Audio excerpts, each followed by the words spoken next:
Today is Tuesday, Parashat Miketz.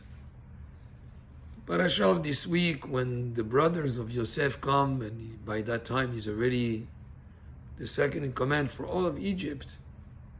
He's the viceroy, and they came to get provisions because there was a famine in the land.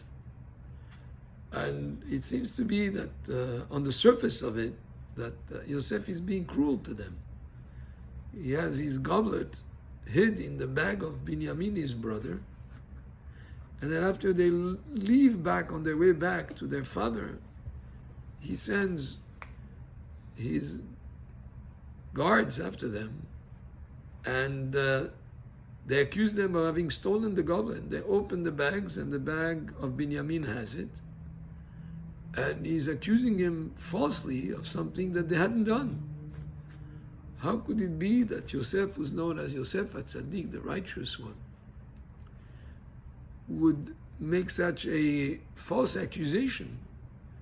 And of course he would have caused his brothers great suffering, and it could be something that would be very scary, to be taken back to the land of Egypt and with such an accusation. And not just that, Binyamin, who's the brother of Yosef from the same mother, and the father was somewhat reticent about sending Binyamin with them.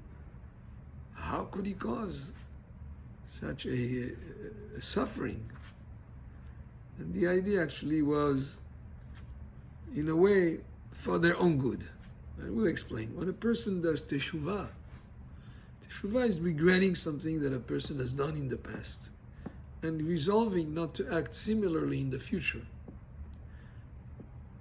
The teshuvah is accepted, but the teshuvah is to some extent really shown to be fully if that person is exposed to a similar situation in the future and he passes the test and he doesn't act the way that he acted earlier. That's a proof that really teshuvah was complete, and the idea that he will be able to withstand the temptation to act like they acted before, that's a proof that the teshuvah is really 100%. And it's a way to increase the person's merit that way. So Binyamin and Yosef were from Rachel. The brothers of Yosef were jealous of him. And the question was, if they were put to test, and there would be a reason why they could just leave Binyamin behind and say to the father, look, it's not our fault. Guy accused us of having the goblet in his in Binyamin's, and he was there, so we just left him behind. If they acted that way, then it means that they're still in the same ways that he saw their brothers act, with jealousy and hatred towards him. And that would be by extension towards his full brother from the mother of Rachel.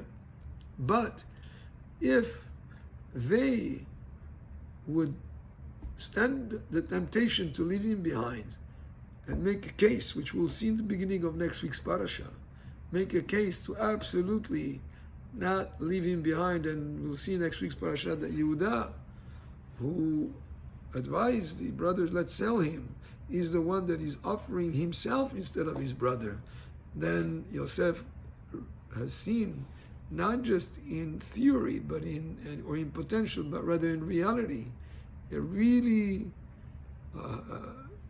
example of how the brothers are now not only repentant conceptually, but also in action, are willing to put themselves on the line for their brother Binyamin. And that's, in other words, was done for their own benefit, to be able to show in reality, not just in potential, that they really made a complete teshuvah. And at the same time, the distress that they went through is, in a way, a kaparat avon, you could say, to atone for the sin that they made. And now they're fully rehabilitated. And not just that, they come together in peace and love and friendship and really achva, fraternity, which is to the fullest sense. Baruch Adonai le'olam, amen ve'amen.